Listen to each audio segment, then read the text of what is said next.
Hundreds of people will lace up their sneakers to show their support for premature babies and the local families working hard to care for them. The annual March for Babies is this Sunday at Research Park in College Station. Participants will be raising money for the cause, but they will also be supporting the moms, the dads, the siblings, and other extended family members doing all they can to get those sweet preemies healthy and well enough to go home. And here in Texas, 1 in 8 babies is born prematurely each year. And here with us now is Shanika Smith. You were an ambassador mom for March of Dimes, and boy, do you have the background and the qualifications. You've got 2 children who were born prematurely. Yes, Roman was born 30 weeks premature, and then Jordan was born 36 weeks premature. So. And that, I imagine, is not something, you are getting ready to have your family, and I imagine it's not something that you immediately think of. I know when I got pregnant with my one son, it wasn't like he's going to be born early. Right. You never expect a preemie. It happens to anybody. It doesn't really particularly strike one person. So I was a healthy person working out with the gym for, doing my cardio, and then this happened. So having a premature baby is something special. He is a hero. He's my superhero. So you'll be seeing us with some capes. But he's very strong. He's very independent, very healthy, smart, energetic. So we are very blessed and lucky that there's nothing wrong. There's usually some vision problems, some developmental problems for preemies, but right now he's good. He's healthy. And tell us about some of the challenges, because I think in general, having children, especially if it's your first, very scary because of the unknown. You don't know what's going to happen. Right.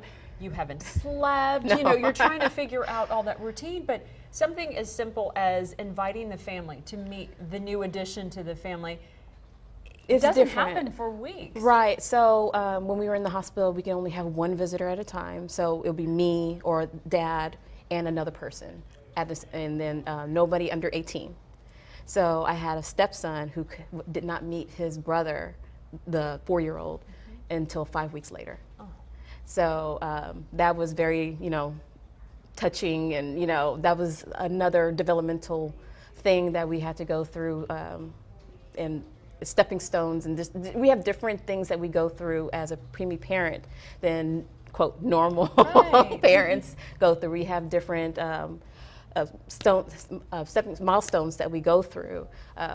We have what are they going to be off of the tube feeding, all kinds of, from the isolate to the open crib, to graduating from the car seat test. So, a lot of babies don't have to go through that car seat test, or have to go through a class for first aid. So, we have different things, that criteria we have to go through before we take that baby home, and then, then it's ours.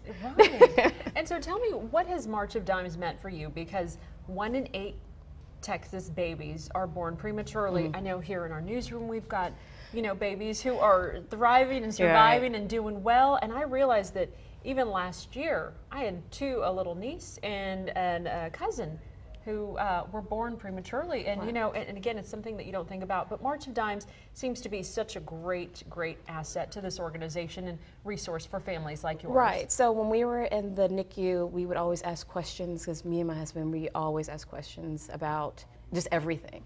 And those nurses would answer our questions with scientific research, back to research funded by the March of Dimes.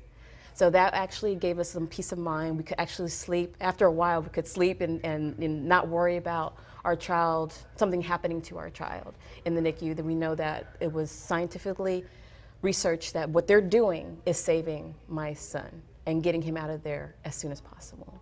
So after a while, we did get to sleep. We stopped worrying that, if something's gonna happen. And the doctors were reassuring us, your child, he's just small, and he's healthy. So it's a difference between him being born 30 weeks than 10 years ago, than 20 years ago, where the percentage of him surviving was, 20 years ago was not likely. Then now, 90% he's gonna survive. So, we're glad about the research and the funding. And March of Dimes, what they do is they raise money for this research, and it stays here. So the money we raise in College Station or Bryan in Bryan, College Station, it stays here and it goes to the university so they can have grants and funding and programs to help have moms be healthy and babies be healthy as well. Absolutely, because we want this community to grow in a healthy way, and of course to help support our friends and neighbors in that event. There's also a March to the Brazos coming up Saturday, and then Sunday is March for Babies. We're going to post all this information with this interview on our website a little bit later so that you can get involved, you can donate. Of course, it doesn't have to end this weekend. You can continue supporting them in other various ways. And Shanika, we are so glad your family continues growing, and thanks so much for sharing your story. Thank you so much.